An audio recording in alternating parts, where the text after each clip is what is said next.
Hey, this is Nightly Haven. I'm your host, Nikki, and I'm standing right here in the woods of northeastern Pennsylvania, deep in the Appalachian Mountains, right in Lackawanna County. And I must say, I walked these woods as a kid, and they're definitely creepier when you get a little bit older. I think aging makes us chickens.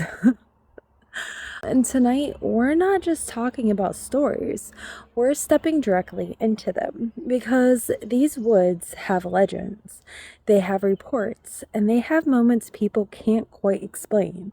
And most of them come from places just like this.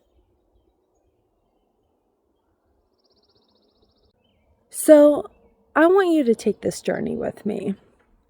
Stay with me as we go deeper into the mystery, the folklore, and the things people say move throughout these forests when no one is supposed to be watching.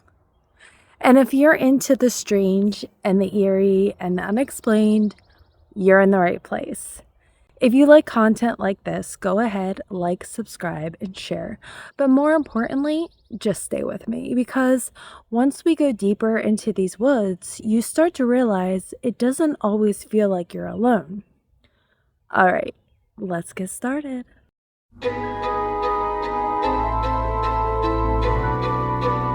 Fear tingles down your spine and hairs stand on end. Mysteries unknown and tales in the dark.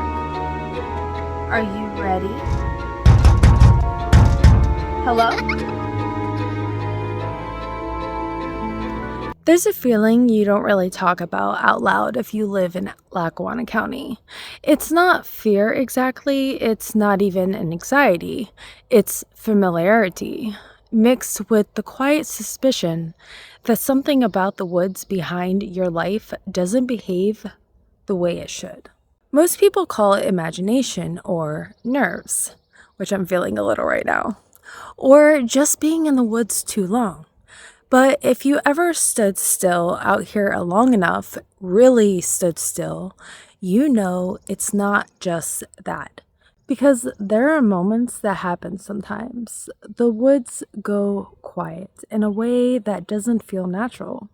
No birds, no insects, no wind moving through the branches. Luckily, we're hearing birds now. It's like the entire environment pauses, like something larger than sound itself has stepped in and told everything else to stop moving. In that silence, your brain does something interesting. It doesn't ask if you're safe. It asks what is close enough to notice you.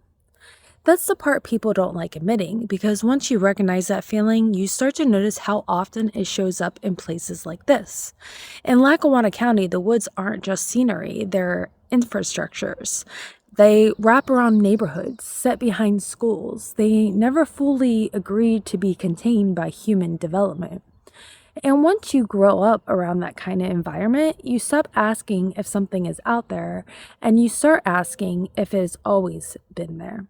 People outside the Appalachian region talk about forests like they're neutral. Just trees, just land, just geography. But the Appalachian system, especially around northeastern Pennsylvania, doesn't feel neutral. Once you spend enough time in it, it feels layered, like it has memory built into the terrain itself. And there's Indian burial grounds literally all over these forests. The Appalachian Mountains are among the oldest mountain formations in North America, which means they've existed through entirely different versions of this world. Civilizations have risen and disappeared while these ridges stayed in place, slowly eroding but never truly leaving. And locals here will tell you something that doesn't make it into textbooks. The woods, they feel occupied. Not by people, not by the obvious sense, but something harder to define. A presence that doesn't announce itself, doesn't leave consistent evidence, but still manages to make itself known through absence. Like silence that arrives too quickly, like movement that stops when you look directly at it, like strange sensation that the forest is not being observed by you, it's observing you back, which I'm feeling a little right now, I'm not gonna lie. Plus, I don't like bears. I like them, just not near me. The idea sounds dramatic until you realize how many people independently report the same thing. Not stories passed down from a single source, not internet folklore, separate people, separate years, same description. And that's when it stops being a story and starts becoming a pattern, which Nightly Haven loves. In rural parts of Lackawanna County, there are accounts that don't really fit neatly into categories like animal sightings or misidentification. They describe something large, upright, still in a way that feels intentional rather than frozen. People don't always agree on what it looks like, but they tend to agree on how it behaves. It doesn't run when noticed. It doesn't immediately disappear. It doesn't act like a deer or a bear reacting to human presence. Instead, it waits. There are accounts near areas outside Scranton describing figures standing between tree lines, partially obscured, sometimes for long enough that witnesses begin to question whether it's even real or just a distortion of the environment. Then, without warning, it steps back. Not fast, not panicked, just enough movement to break line of sight, and then it's gone. No sound, no running, no branches breaking, no indication of a direction of travel. That absence of trace is what unsettles people more than the sight itself, because anything natural leaves evidence. Even when it disappears, it leaves behind disturbance. This doesn't. Over time, locals developed a name for it without really agreeing to the name. They call it the Watcher, not because it follows, but because it appears to be doing exactly what the name implies: watching. The unsettling part isn't the idea of being seen, it's the possibility that it has been seeing far longer than you've been aware of.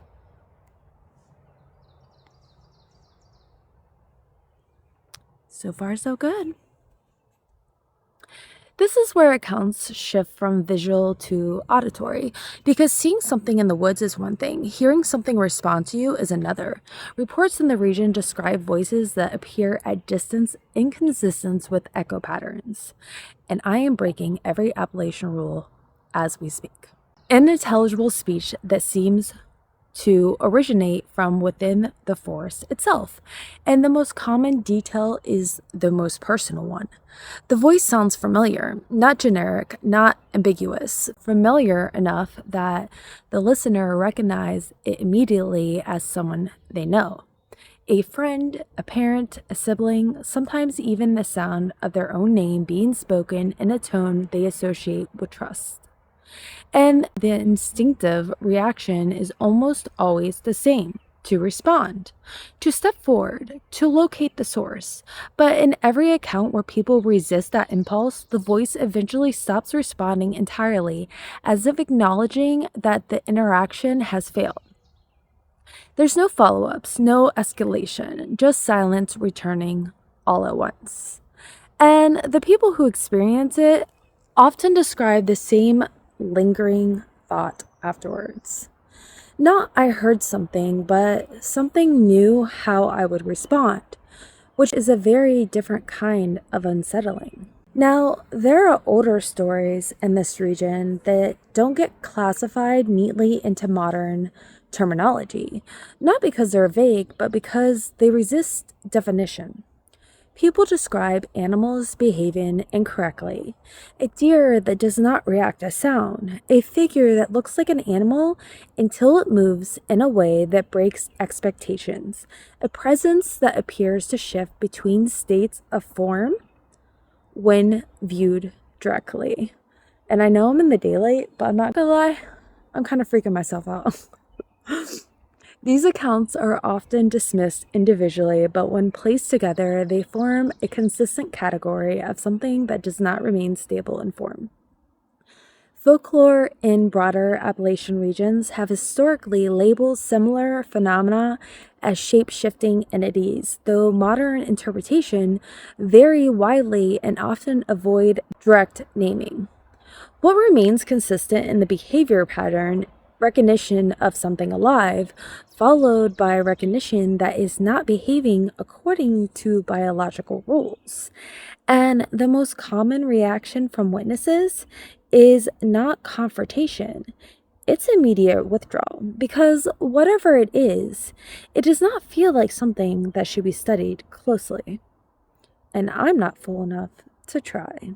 Across various informal reports and local storytelling traditions, there is mention of what people refer to as the Lackawanna Haunted Trail. It is described not as a single path, but as a series of locations, 13 points across wooded regions where similar experiences repeatedly occur.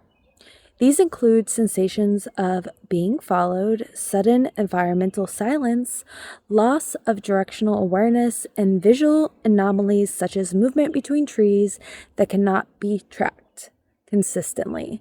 And that's why I went deep, but I didn't go too deep. I could see the top of my house still, so I can make my way home. What makes these accounts notable is not any single location. It is repetition across separate environments that do not appear connected by geography beyond being part of the same regional forest system. 13 locations is also a detail that has become part of storytelling itself, though no official documentation confirms any structure or classification of these sites. Still, the number persists in oral accounts, and in folklore, repetition tends to matter more than verifying the truth. I think I woke up the dogs. At the end of all this, there is a simpler truth that sits underneath every story, every report, every strange account that comes from these woods. People don't just talk about what they saw, they talk about how it felt. Because even when nothing is visible, something about these places communicates presence. And whether that presence is natural, psychological, or something entirely depends on who you ask. But in Lackawanna County, most people don't ask, they just remember. And they don't go back into the woods alone at night unless they absolutely have to. Because once you felt what it's like to be washed out there, no one really forgets. Not fully. Not ever.